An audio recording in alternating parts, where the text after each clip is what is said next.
বিসমিল্লাহির রহমানির রহিম। আমার প্রিয় এলাকাবাসী,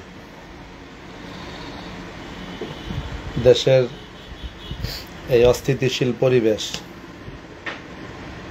আমি আসলে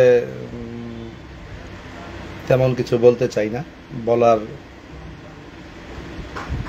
সময় এখন না, এখন শুধু শোনার সময় আর দেখার সময়। তাই দেখতেছি, শুনতেছি। আপনাদের কাউন্সিলর কোথাও পালায়া যায়নি, আপনাদের কাউন্সিলর এলাকাতেই আছে। 2 দিন যাবৎ ফোনটা অফ রাখছি, সেই কারণে আমি একটু অসুস্থ, আপনারা সবাই জানেন। 2 দিন যাবৎ শরীরটা খুব খারাপ ছিল, জ্বর ছিল, এখনো জ্বর সারে নাই।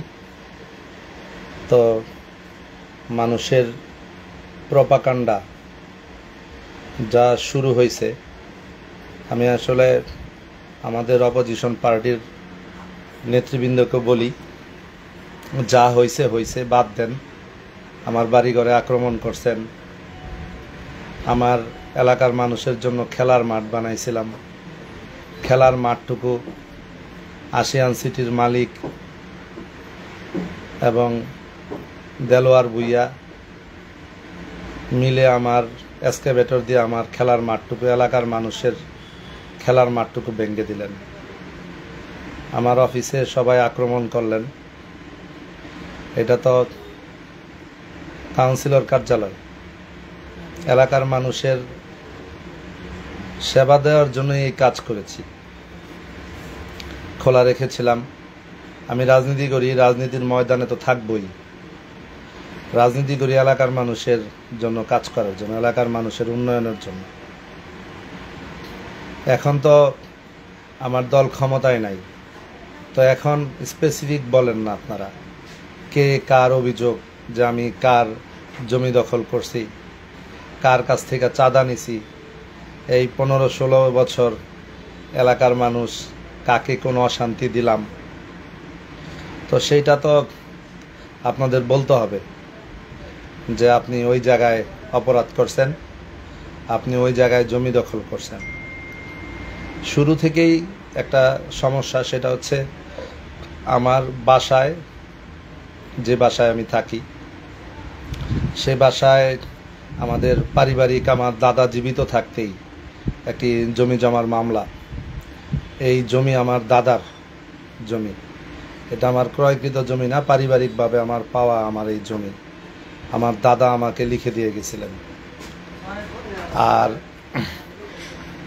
এই বাড়িটুকুর বেজাল পারিবারিক জায়গা জমির এই মামলা ছাড়া, আপনারা আমার প্রিয় এলাকাবাসী, আপনাদের প্রতি আমার অনেক ভালোবাসা, শ্রদ্ধা। কারণ আমি চেষ্টা করেছি এলাকাটাকে সুন্দর করে সাজানোর জন্য। বিশেষ করে কাওলা কিছু কার্যক্রম আমি পরিচালনা করেছি, চেষ্টা করেছি। আশকোনা বাংলাদেশ আর্মির নেতৃত্বে কাজ হচ্ছে। জাতির ক্রান্তি লগ্নে সবসময় আর্মি কাজ করে। এই আশকোনার এই কাজগুলো আর্মি দেখাশোনা করতেছে বিদায় আমরা তেমন কোনো ভূমিকা রাখতে পারি না। তারপর বিভিন্ন প্রকল্পগুলো আমরা অগ্রাধিকার ভিত্তিতে কাজ করানোর চেষ্টা করছি। পাশাপাশি যারা বলতেছেন যে কাউন্সিলর, বিভিন্ন আমাদের রাজনৈতিক প্রতিপক্ষরা, যে কাউন্সিলর এলাকা থেকে পালায় যায়, বাসায় নাই। আপনি বলেন, আমি যদি এখন প্রতিপক্ষ হইয়া দাঁড়াই, এই যে বিশৃঙ্খলা, আমি তো এই 16 বছর এলাকাটাকে শান্তির এলাকা বানাইছিলাম, নিজের প্রিয় গড়, জন্মভূমি, এটাতে সবাই শান্তিতে থাকুক। রাজনৈতিকভাবে আমাদের প্রতিপক্ষ, রাজনৈতিক নেতাকর্মীরা রাজনৈতিকভাবে বিভিন্ন সমস্যার সমাধান আমরা করতে পারি নাই, কিন্তু রাজনৈতিক সমস্যা তো থাকবেই। রাজনৈতিক সমস্যা আমি গত বিএনপির সময়ও যখন ক্ষমতায় ছিল তখনও আমি জেল খেটেছি। আমাকে আমার বাবা জেল খেটেছে, আমার ছোট ভাই জেল খেটেছে। তো আমাদের পরিবারে অনেকবার পুলিশ হামলা হয়েছে, পুলিশ আমাদের গ্রেফতার করেছে। আমরা তো বিএনপির নেতৃবৃন্দের উপরে কোনো দোষারোপ করি নাই, রাজনীতি করি, রাজনীতির কারণে অনেক সমস্যা ফেস করতেই হয়। কিন্তু সেই সমস্যা এলাকার মধ্যে ছড়াই দিতে হবে, এলাকার মানুষের ঘরে যায় হামলা চালাতে হবে, এলাকার ব্যবসা বাণিজ্য মানুষের দখল করে নিতে হবে। আমাদের অনেক বিএনপি নেতার মার্কেট, দোকান, ব্যবসা প্রতিষ্ঠান ছিল, আমরা আরও সেগুলো রক্ষা করেছি। রাজনৈতিক প্রতিপক্ষ হিসেবে রাজনৈতিক প্রতিযোগিতায় অংশগ্রহণ করেছি। কেউ বিএনপি করবে, কেউ জাতীয় পার্টি করবে, কেউ জামাত করবে, সবাই যার যেটা মনে চায় সেটাই করবে। আমার অনেক কাছের ছোট ভাইয়েরা, আমার অনেক বন্ধু বান্ধব, অনেক বড় ভাইয়েরা এই কোঠা আন্দোলনের সাথে যারা জড়িত ছিলেন, তাদের সাথেও আমাদের কথা হয়েছে যে তোমাদের চাওয়া আমি কখনোই সহিংস রাজনীতি পছন্দ করি না। কাউন্সিলর হওয়ার পর থেকে দায়িত্ব নিয়ে কথা বলেছি, বিভিন্ন সময় বিভিন্ন অপরাধের বিরুদ্ধে সোচ্চার ছিলাম। আমি তো বলতেই পারি যে আমি যতদিন এলাকার কাউন্সিলর বা সাহারাপা যতদিন ছিল, এলাকায় কোনো চাঁদাবাজি, সন্ত্রাসী কর্মকাণ্ড ছিল না। আমি শক্ত হাতে সেগুলো প্রতিহত করেছি।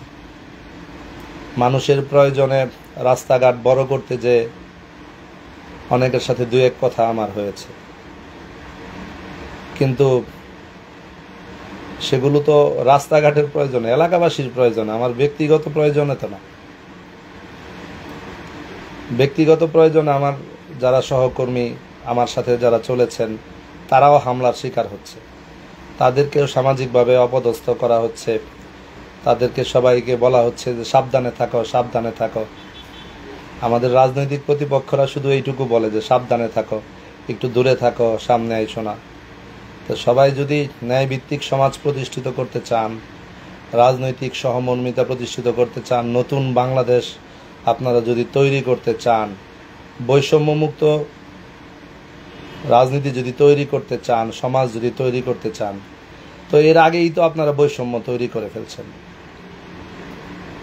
এলাকায় ডাকাত আতঙ্ক, এই আতঙ্ক তো কোনোদিন ছিল না।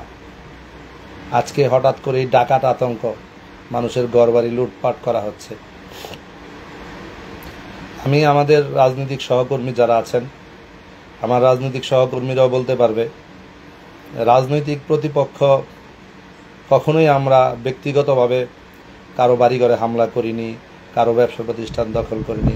রাজনৈতিক প্রতিপক্ষ রাজনৈতিকভাবেই মোকাবেলা করেছি। এলাকার ভিতরে কোনো রাজনীতি ছিল না, এলাকার ভিতরে সবাই ঐক্যবদ্ধ ছিলাম।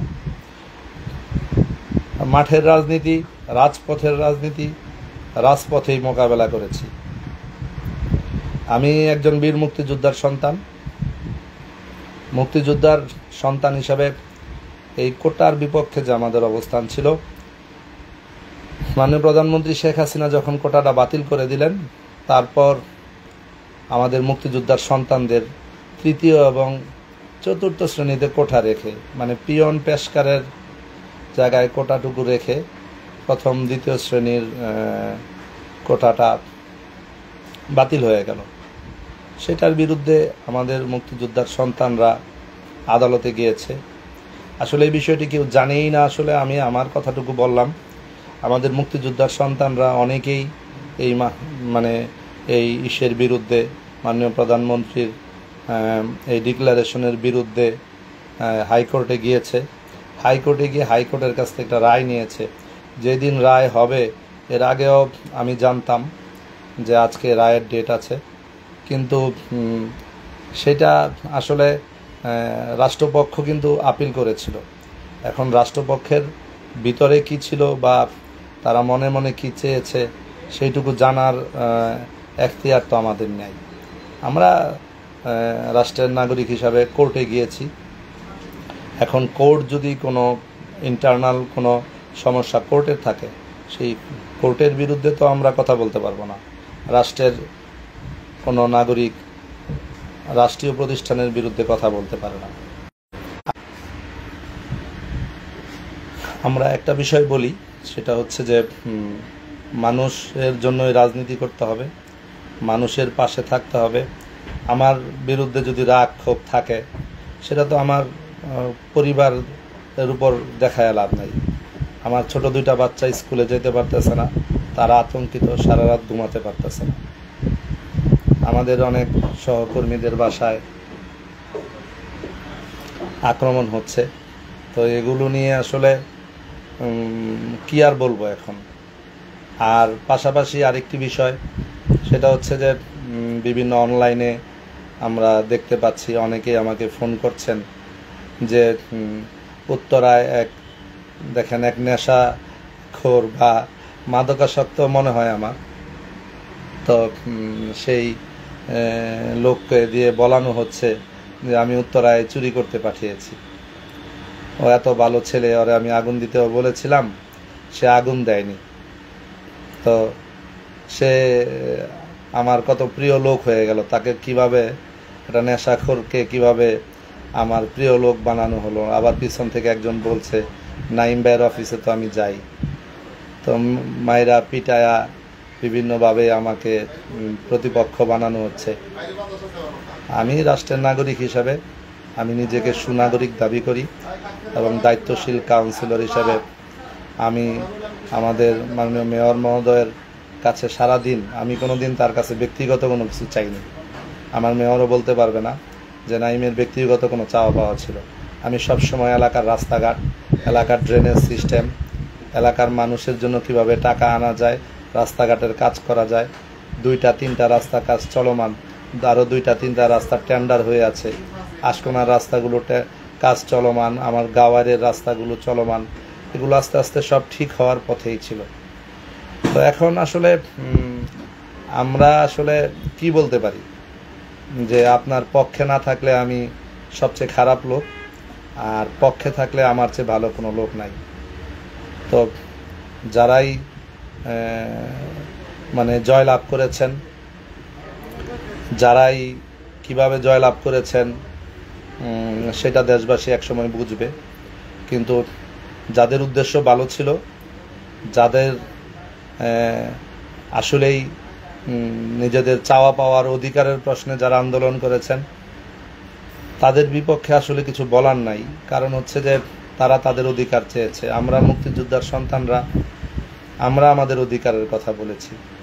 রাষ্ট্র যখন আজকে যারা এই দুঃসময়ে যারা আত্মাহুতি দিয়েছেন, শহীদ হয়েছেন, তারাও রাষ্ট্রের কাছে বিভিন্ন দাবি দাওয়া পেশ করছেন। তাদেরকে বিভিন্নভাবে মূল্যায়িত করতে হবে, তাদের চাওয়া পাওয়া রয়েছে, তাদের পরিবারকে দেখতে হবে। এগুলো তো একটা মানুষের চাওয়া পাওয়া থাকতেই পারে। রাষ্ট্রের জন্য যারা জীবন দিয়েছেন, আন্দোলন সংগ্রামে